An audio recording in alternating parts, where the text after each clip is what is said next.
Good evening, everyone, and welcome to the Community Preservation Committee regular meeting. It is Thursday, October 19th, 2023. It is 5:03 p.m. We're meeting in person at prime time, and we're also available via Zoom. This meeting is being recorded and can be viewed at a later date on the Town of Dayton YouTube channel.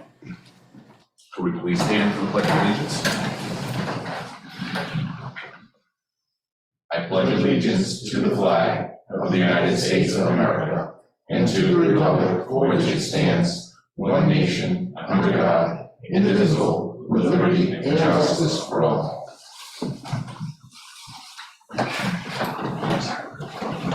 To start off with committee member introductions, I am Kevin Smith. I am the chairman and the Parks and Recreation representative. Right, John. Jonathan Gale, I'm the ADA coordinator for the town of Dayton. Alicia Wilson, at-large member and vice chair. Dan Higgins, planning board representative. Paul Reynolds, Concom representative. Pat Gales, historical commission representative. Dave Eckerson, at-large and financial officer. And then we do have one member not present, Brian Cedrone, but I believe it is my fault, so hopefully if he comes at 5:30, I'll offer my sincere apology. First thing we had was meeting minutes. Elizabeth, I didn't say, we didn't get them all, that's not a problem. And I didn't do, it slipped my mind because I remember I said I was gonna do August from March short little. I did send out last month's, I got like it. 30 minutes ago, and I apologize. This came in. Oh, all right, I didn't get a chance. Let me, if you don't mind, let me just look quick. I've been still experiencing an issue with, getting alerts on town email, like on the phone. It doesn't seem to like come through in a timely fashion.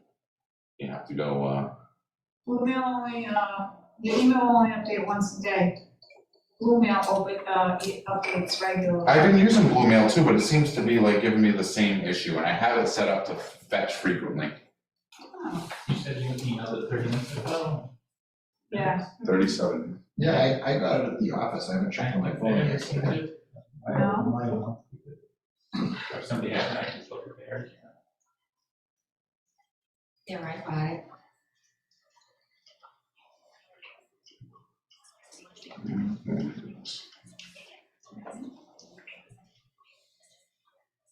I got it. now. Sorry, I'm good, thanks. I apologize. I've had no Microsoft Adobe, Word has been giving me trouble, Excel. Myself and the other office manager, Nancy Pinto, I don't know what happened, but we lost all our licenses. Interesting. Maybe somebody didn't pay the bill. That's what happened. Well, nobody else lost it, just us two.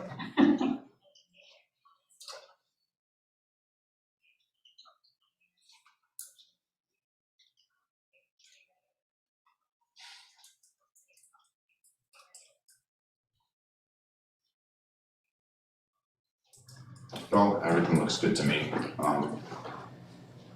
I'll make sure that over the weekend I do August, that way we're caught up and we can vote on those in the next meeting, because if I wait, Done. I said I'd do it, It just totally slipped my mind that that was the one that, you weren't present for. I'll entertain a motion to approve the minutes from 9/21/23. Motion to approve minutes from 9/21/2023. Second, Second. any discussion? Everything looked good to me. I don't think there's any amendments that need to be made. All in favor? Aye. Opposed?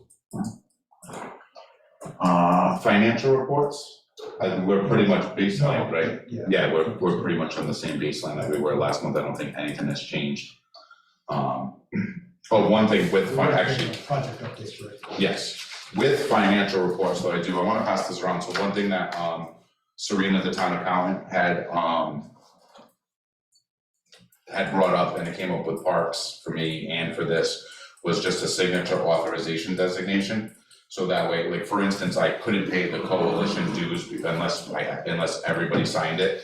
So, we can choose to either, designate a primary and an alternate, signatory for bills, or we can, or if not, we have to all of us, a majority of the committee would have to sign every bill. I think makes it kind of untimely depending on when bills come We in. have a primary and an alternate on the commission. Yeah, we just did the same thing for parks. I think it just kind of helps streamline things. And then that individual will just report back and say, look, I paid. I think in theory, because we put this on the back, everybody can get alternate, like, it just has to be listed, like the order, like it's first you. And then nobody can, No, I think and then they it can go down the changed road, in which it. case anybody can sign, in theory, Okay, that they changed that. I think so, because it says primary and alternate. Alternate on only. it. Yeah, there's Yeah. only two that can sign Yeah. it singly, everybody else needs a second signature. okay. So, just to keep it simple and do it this way so that there's record, Mr. Chairman, I'm gonna make a motion that we authorize the chair to be the first signer and our financial officer or treasurer to be the second signer as the alternate. Do I have a second?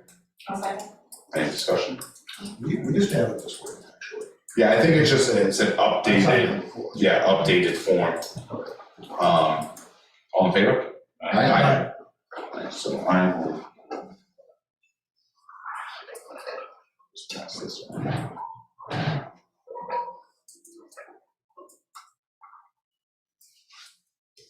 This is actually helpful too, because like we do have, like the first line is for payroll, the second is for warrant, so, and we do have like Elizabeth's payroll that comes up.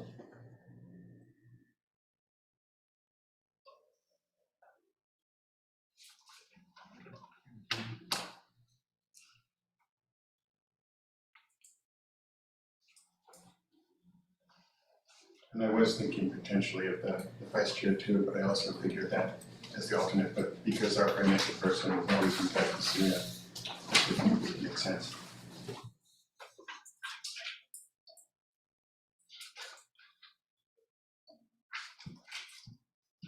All right, well, everyone's signing that, we'll just kind of segue into old business.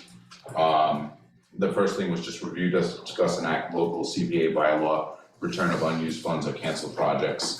I'm gonna screen share, and pull up. So, Dan, wanna just kind of share a little bit with the background when you reached out to Stuart? Yeah, so this came up when we were talking about potentially maybe progressing the idea of rescinding the $50,000, but was left of it from the grant for the boat ramp, because the project didn't seem to be going anywhere, and what would be the correct process for that? In theory, the CPA guidelines in general allow committee to just decide that it can be rescinded and return everything to the appropriate buckets on which the original finances came from. There was some discussion about really, because it's voted at town hall, it should be unvoted at town hall, maybe people really wanna continue to preserve it, keep it out there because they think it has a future, it's for us to decide no. So I did reach out to Stuart from CPO, and he didn't have any examples specifically of any towns. He could point to an actual bylaw that says it must be decided at town hall, at town meeting. And we did write it in our guidelines that it has to be done. So I don't know if that's sufficient or we really want to pursue an actual bylaw change that says it must be, ultimately be, other than those that are outstanding in the project is deemed not feasible, but the town must decide to return the funds. I originally was very much in favor of it being a bylaw, and now I've just kind of changed my mind. The fact that we decided that we will only do that by bringing it as a warrant article makes sense to me, so. Yeah, I'll just quickly, I have it up on the screen, but it's tough to read. So under step 7 of our application packet, it says CPC monies are public funds raised from dedicated tax revenues and from state subsidies. Projects financed with the CPC funds must comply with all the applicable state and municipal requirements. The funds are administered and dispersed by the town of Dayton according to town disbursement procedures. Applicants should note especially that Chapter 30B of the Massachusetts General Law, the Uniform Procurement Act, establishes uniform procedures for local governments to use when contracting for supplies, services, and real property. For questions about procurements and other financial requirements and procedures, applicants should contact the town administrator. Project oversight, monitoring, and financial control are the responsibility of the Community Preservation Committee or its designee. When the project is completed, all unused funds will be returned to the Town of Dayton Community Preservation General Fund. And then there's a note. The committee may request project status updates from CPC fund recipients. The purpose of such updates is to track progress of funded projects, aid the committee in refining the community preservation plan, and identifying issues that may assist further applicants. Also, each funding request must include the project dates and the period of time within which the requested funds are to be expended. If that time period is passed without project completion and funds are not expended, the CPC will request fund recipients attend a regular CPC meeting to determine whether an extension of time to complete the project and expend the funds is needed, or if the project will no longer take place, vote to return the funds to the respective account at the next town meeting. So it's out there for anyone applying. I'll go back and I don't believe that that is written in our bylaw. Does anyone know, is there any? Well, it's that last part, and vote to return at the next town meeting. But that's just something we wrote ourselves as our guideline. I understand, no, I realize that, Yeah. but that's our guideline, Correct. and that's, And the next board down the road from us could change it, they could, but, or we could change it. or we could change it. We could change it, because it's the application process. So what about any project, Kevin, like what if you had gotten, what if Parks and Rec got something to tell me, on a warrant article, and for whatever reason you didn't need all the money? What would you? So that's different. Are there overriding town, guidelines? No, so there's actually this through the Department of Revenue, there's specific rules, and then you actually have to do, so say for instance, and this will happen once we kind of close out the books on these things in the two parks projects are good examples. So with the North Dayton playground and the North Dayton ball field lighting and fencing, there is leftover funds. So those funds automatically just there's no need to vote or bring that before town meeting. Any unused funds are automatically gonna be returned to the respective funds that they came from. And then you have to actually go back and amend the total in the CP3 database for the state, so they know that that project didn't cost $220,000, it cost, $210,908. So you need to reflect it, and then obviously it would just get reported, to the committee in a meeting once, that project was deemed completed. Well, this is more time, the boat ramp, like Dan said, is what kind of brought this up, because we didn't have representation, is if nobody had stepped forward, then our guideline gives us the ability to request a presence, and if, in that situation, we did have several people show up and speak on it. But if nobody had, then we would have, for instance, included it in special town meetings, warrant article that project is canceled, and that nobody had showed up to represent it, so we want to return the funds to wherever they came from. But the town, at that point too, so you're putting the town originally voted to approve that project, so they had the ability to get up and speak on the warrant and say, oh, hold on, no, I think, so-and-so would like to see this through, and they could vote it down, and then the funding wouldn't go back. So it wouldn't be like just, our committee making that decision. We would let the town make the decision to deem a project no longer. So let me ask Kevin, what you just read, when, because I think there's another part of this, is if there are projects that, this is part of our current application process. But if this language wasn't in an approval process specifically when, for example, the program was first approved, and that advisory wasn't there at the time, that might present a different question. I still think it doesn't matter, because you're gonna bring it to the voting body of the town. So like somebody would have to get up and make that argument on the floor. I'm just wondering if we do want to wait for something to the town, especially town meeting, only because if we're already giving them the time element going forward to come before us and tell us why the money wasn't touched or spent, or why it's, not used yet, if you will. That should be something that we could be able, I think we should be able to vote on at that point based on the evidence presented. Because otherwise, we may have to wait, granted it's twice a year, but 6 months or a year to put the money back into our account.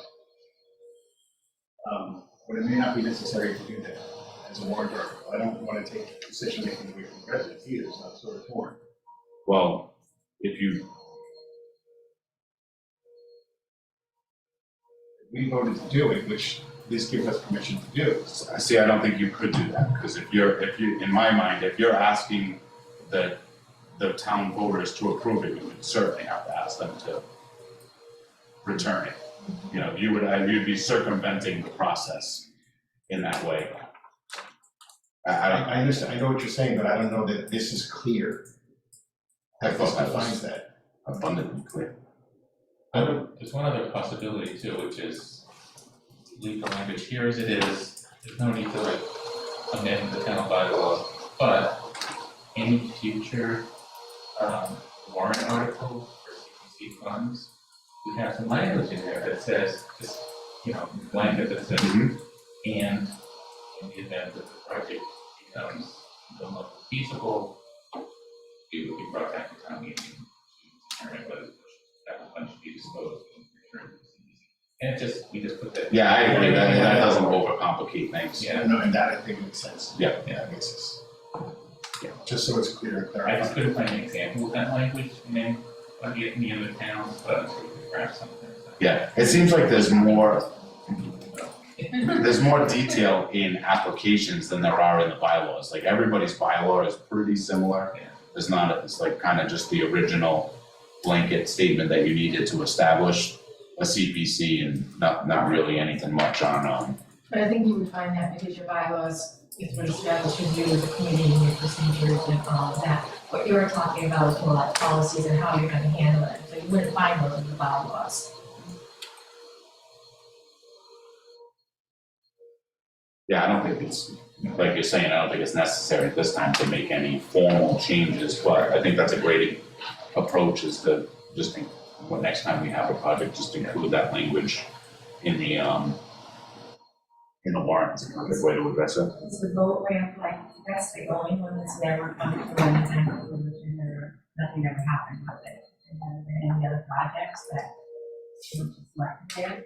Well, no, because even the North Dayton playground and not the fencing and lighting, because I was unaware that was previously approved until like I heard a whisper on the streets. And then I had to do some research, so that's certainly one that could have had that same potential. Yeah. But then, the current Parks and Rec Commission recognized it, and I think even at that point, because I don't believe I was a member of CPC at that time, but we made them aware that we're still gonna pursue this project, and made sure that funding was still available, so.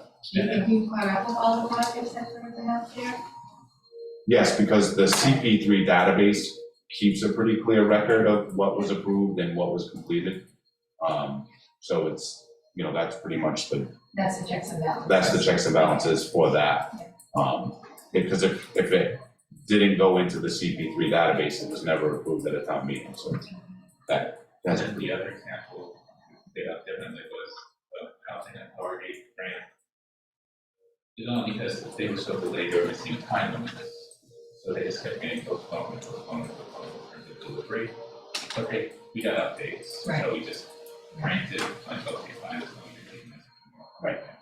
Yeah, and I don't think, we don't have it's not like, oh, you have, 24 months to expend the funds. It's pretty open-ended because you don't know how long the project's gonna take. It's just, we have the courtesy of reporting back every so often.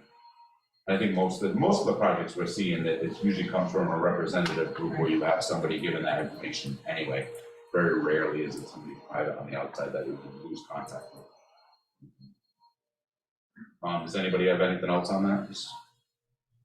All right, so next, review, discuss, and act, boat ramp road project, updated appraisal. So finally, on, actually this Monday, the town administrator and I received an updated appraisal, for that project. The updated, appraisal is still within the original, money allocated from the CPC, so at this time, we don't foresee any further action or any, additional request of the CPC to move forward with that project, so we're just gonna continue, taking care of the local business and progressing on that project.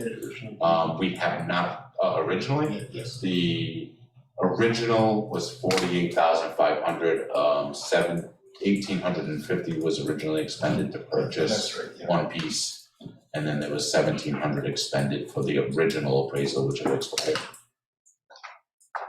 And do we know if the appraisal is gonna cost now within? So the appraisal, this new appraisal cost was 2,700. That is, we do believe that it's gonna come, we haven't sorted out those details yet because we wanna make sure that we utilize the CPC money to be able to purchase the land if the landowners agree. So, the town administrator and I are having that discussion now, whether or not that's gonna be expended through Parks and Rec's budget, because it is a Parks and Rec's project, or if it will be from the CPC funds, of which it was originally intended. But we didn't wanna put ourselves in a situation where we didn't have enough funds to make the purchase So itself. the theory potentially is if it came from the Parks and Rec budget, for that to occur, that would free up that additional potential $2,700 towards the purchase. Correct, if necessary. Thank you. Does anybody have any questions? I'll just add to, so once we execute that purchase, at that point, then the state will come in and do their portion, which is at no cost to us. It's all through DCR and Department of Wildlife funding. So we're excited to take that next step and move that along. Have a property owners and approach. So we just got that Monday. But the next step is the town administrator is gonna set up a meeting with him, myself, the property owners, and town council. So that way we're not bouncing back and forth. That way we hopefully can sit down, one time, and work it out with the property owners.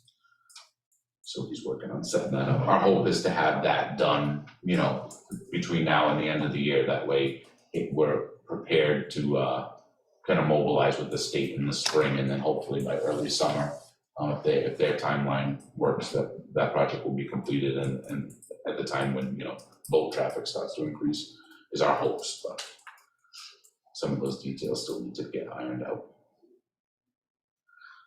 Next, review, discuss, and act 207 Main Street Library Building Project, awarded the Mass Cultural Council grant. So I think everybody knows, or almost everybody knows that in the second round of funding, the town was awarded the $200,000 from the Mass Cultural Council to be utilized for the HVAC and electrical improvements at the 207 Main Street Library Building Project. And it was always, clearly communicated to us that if the town did receive that funding, that funding would go back to the CPC. I'm still waiting to hear back. So we know that we are gonna receive that funding. It's still unclear on the logistics of the grant, whether or not it's a reimbursement grant, and how that portion of it is gonna work. So the town administrator is waiting for those specific details. So I would assume probably in next month's meeting, we'll have a little bit more discussion on how we wanna handle it.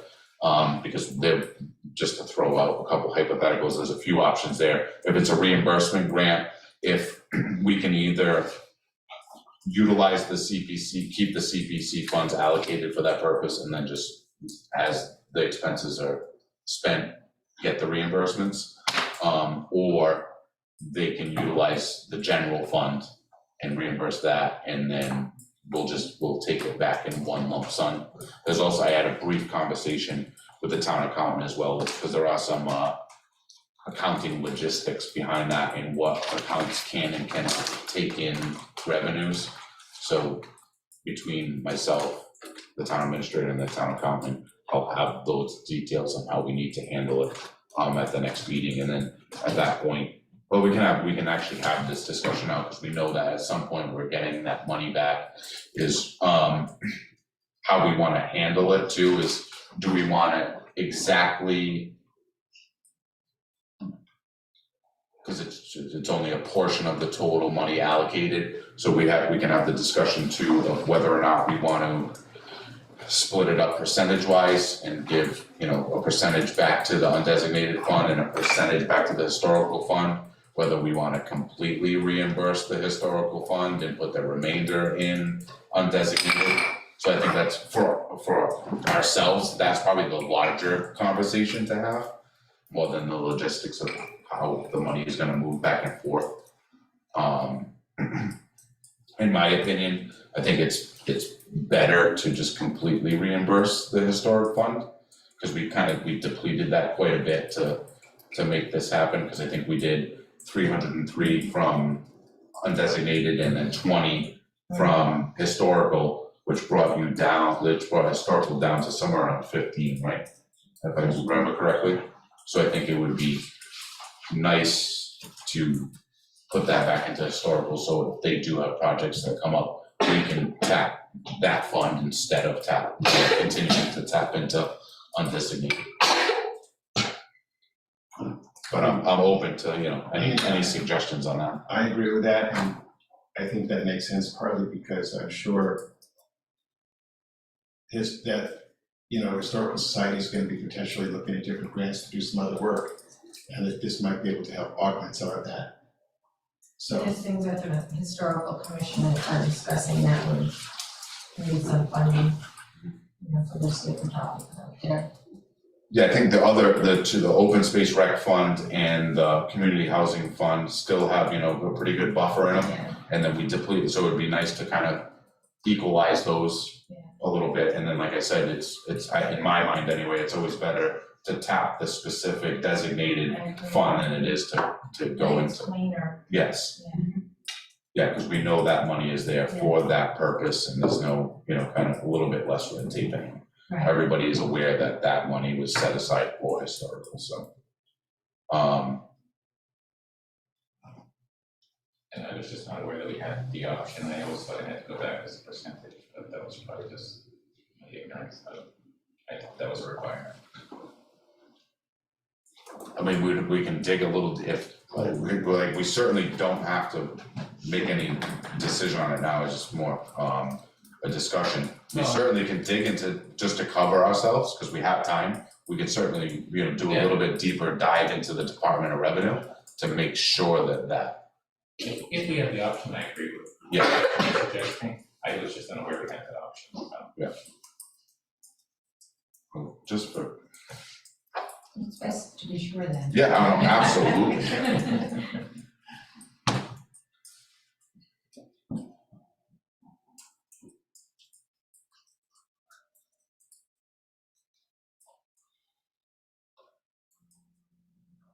So it was 16.15% of the original ask. So.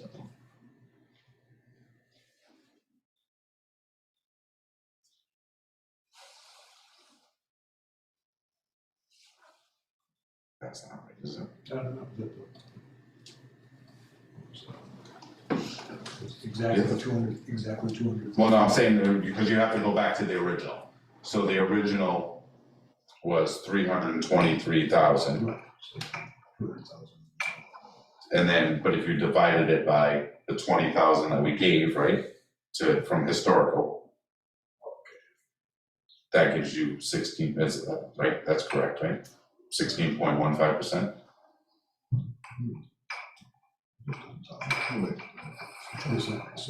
right, could be less. So was it 20,000 out of 323? Yeah. Notice I'm looking back and forth between our two financial guys. That's That'd be 6%. That's 6.1. 6.19. Yeah. If you want me to size an electrical transformer, I'll do it for you. This, not my cup of tea. I do actually keep more breath than me.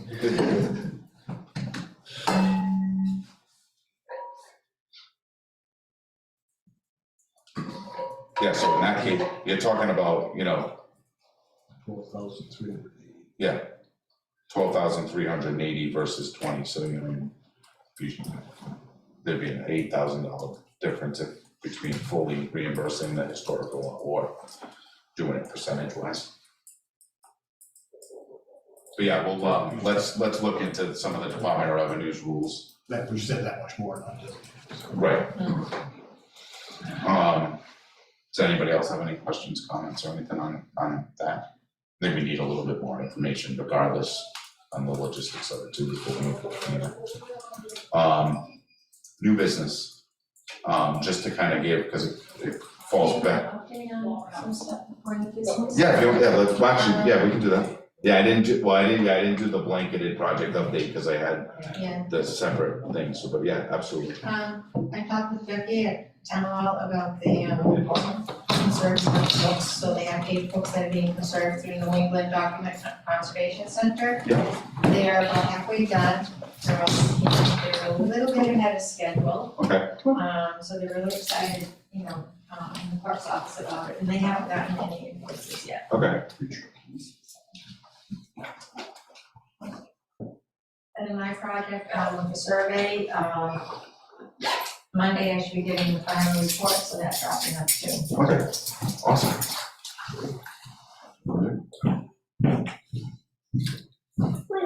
So, originally, the Dayton Trails Committee had reached out to us previously, and they went and we had their application for eligibility, and then they withdrew because they had some funding for their original feasibility study for the trailhead on the town hall complex. Jeff Cavallo, the chair, just reached out to me. I got an email from him on Tuesday evening. There's an additional part of that project that they're gonna be seeking some funds for, so it's just something in the pipeline that we might see in the next month or two for a boardwalk nature trail at the Broad Cove portion of the trail, so cutting across. It's gonna be, when he does his application, he'll give us more of an overview, but it's gonna be similar to what the Dartmouth, town of Dartmouth's land trust has done with, I know that they have it at Damaris Lloyd and one other park out there, but it's an elevated wooden boardwalk, so you don't have people traversing the marsh grasses. It's a pretty exciting project, so they're gonna be most likely submitting a new application for that portion of the project. Did you see what the length is, proposed length? I can pull it up.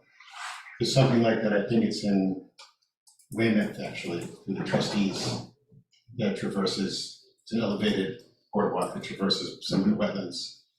It's pretty popular on state lands or on land trusts. I like it, 1, it's accessible. Yeah.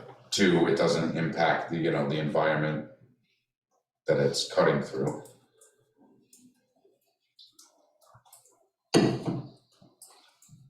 That's a great idea, because that land isn't very useful without that most of the year, so it's like the winter when it freezes over. Right.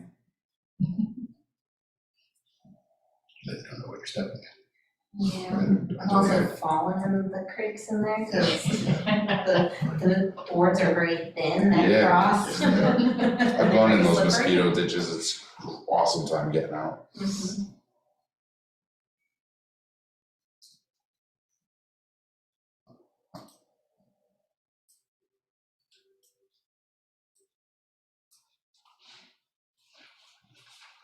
Can never find it when I need it.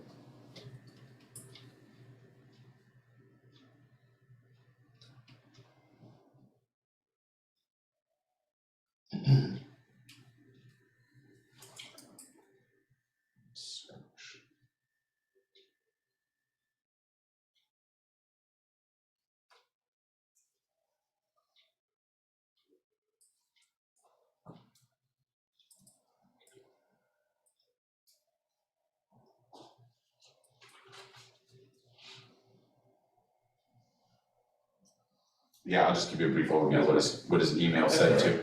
No, I'm pulling it up now. So he just said, we have a trails concept and are pursuing options to fund a feasibility study. The concept is for elevated boardwalks at the Broad Cove Nature Trail to allow folks to enjoy the salt marsh without damaging this area with foot traffic in order to preserve this unique aspect of Dayton.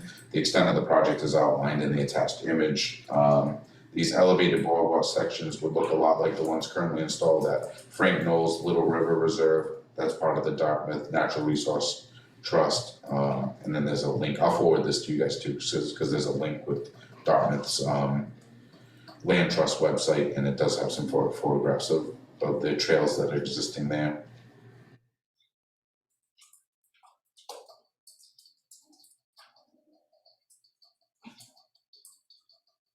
Yeah, I can't, this one download for some reason.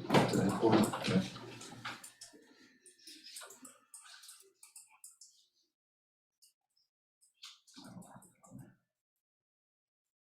But I'll forward it to you guys. It pretty much, it cuts from, it starts on 138 at the main parking lot for Broad Cove, that west entrance, and it cuts completely across behind kind of the big hill that's out in the middle, and then it goes back out to Pleasant Street, so it's pretty lengthy. It's probably close, it's gonna be half a mile. But I will forward that to you guys so you have that information. Does anybody else have anything else under new business? Yeah, I just emailed you the, thing from the National Park Service, they updated the substitute materials on historic building exteriors, so I sent it to everyone.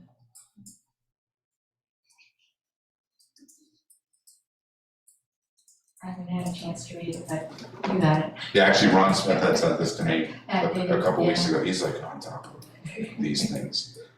Yeah, well, it's especially with Department of Interior, it's something that we have to be very cautious of moving forward if any historical renovation projects come up, so want to make sure we give that a read and do our due diligence if anything else comes up. That's it, new business? Public input? I don't think anybody's tried to join us.